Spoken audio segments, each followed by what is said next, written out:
Hello dear student, स्वागत है आपका एक नई वीडियोस के साथ। आज हम पढ़ेंगे 11th क्लास की फिजिक्स का डेरिवेशंस हैं गोलीय बूंद के लिए। जो देखिए यहाँ पर मैंने पूरा डेरिवेशंस किया है, तो वीडियो आपको पूरा देखना है। पहले मैंने थ्योरी लिखी है, इसकी जो इंपॉर्टेंट थ्योरी है उसके आधार पर आपको समझ में आएगा।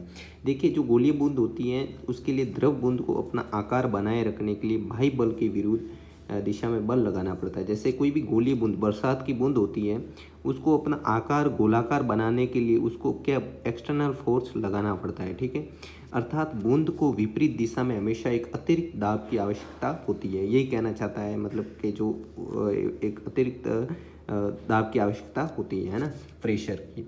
इस अतिरिक्त दाब यानी इस एक्सटर्नल प्रेशर को ही क्या कहते हैं? दाब आधिक्य कहते हैं। क्या कहते हैं? दाब आधिक्य। ठीक है, तो ये आपको इसकी दाब आधिक्य की जो डेफिनेशन है ये थी। अब हम आगे बढ़ेंगे। देखिए, सबसे पहले गोलीय बूंद हमें कोई भी दे, इसका देखिए मैंने यहाँ पर ये पिक्चर बनाया। गोलीय बूंद है, जैसे देखिए ये इसकी गोलीय बूंद है, इसकी त्रिज्या हमें आर ली है। ठीक है, उस पर उसका दाब है जो डेल्फी लिया है।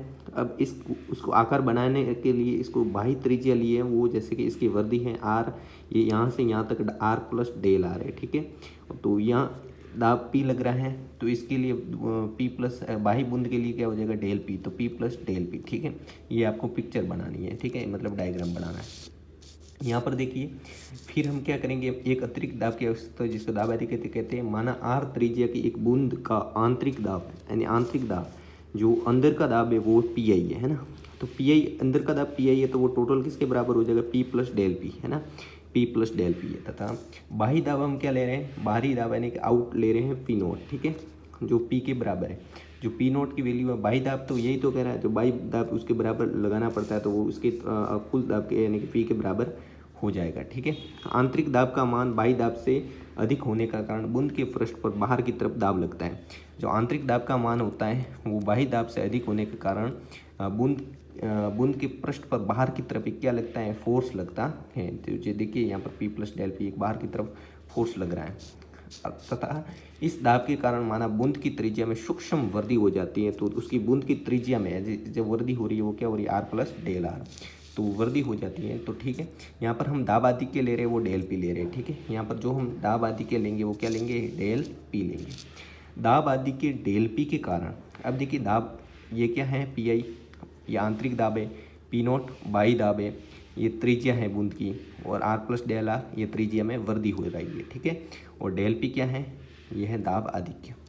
तो यहाँ पर देखिए दाब आधिक्य डेल पी के कारण बूंद के पृष्ठ पर किया गया कार्य यानी वर्क, यानी दाब आधिक्य डेल पी के कारण जो बूंद की पृष्ठ उस पर किया गया कार्य यानी वर्क क्या हुआ वो हमें निकालना है। तो वर्क का फॉर्मूला होता है, कार्य का फॉर्मूला होता है बल इंटू दूरी। तो एफ इंटू दूरी क्या है? Del R. ठीक है, तो एफ इंटू डेल आर हमें पता है। एफ को हम क्या लिख सकते हैं? पी इंटू ए। तो पर पी, अब यहाँ पर हम किसका लिए दाब ले रहे हैं? दाब आधिक्य के लिए। तो पी की जगह अब देखिए एफ इज इक्वल टू होता है पी ए, दाब इंटू आयतन, है ना।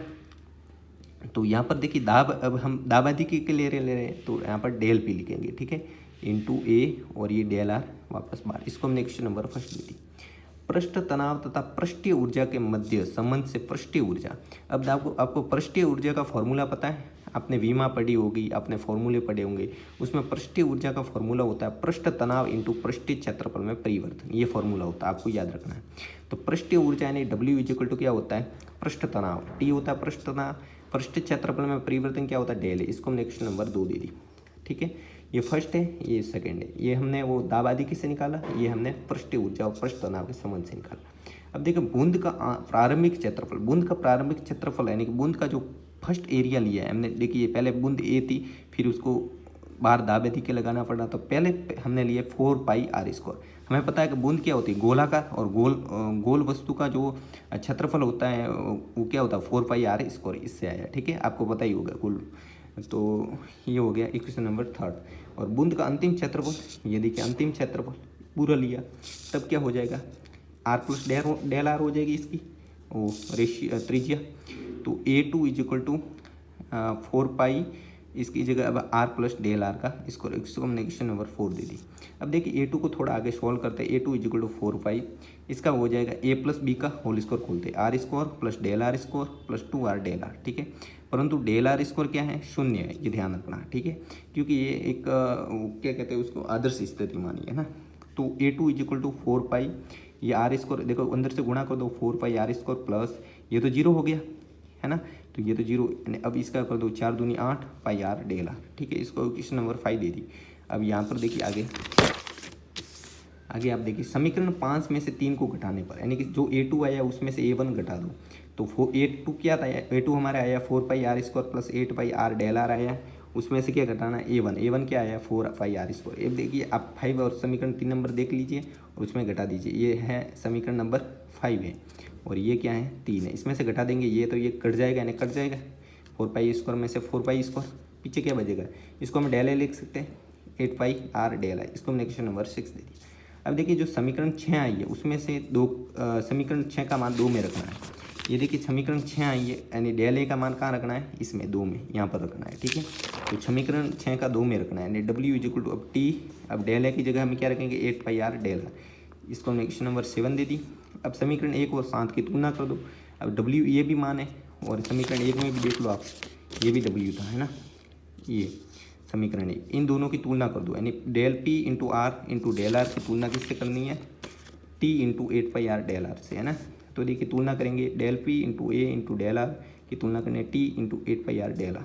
देखिए डेल P इंटू ए को क्या लिख सकते हैं, क्षेत्रफल गोल का क्या होता है ए 4 पाई आर स्क्वायर, ठीक है। ये हमने ए का क्षेत्रफल लिखा है, गोलबुंद का क्षेत्रफल क्या होता है area 4 pi are square del R T into 8 pi are del R, ठीक है। यहाँ पर डेल P यहाँ ही रखेंगे, इसको वहाँ भेज दूँ, तो देखिए T इंटू 8 पाई आर, ये देखिए डेल आर से डेल आर कट जाएगा, अब 4 पाई स्क्वायर इसके डिवाइड में जाएगा, डेल P इजिकल टू क्या हो जाएगा, देखिए 8 पाई से ये कट गए, 2 ऊपर रह जाएंगे, आर से आर नीचे आर रह जाएगा, ऊपर T रह जाएगा, 2T अपॉन आर।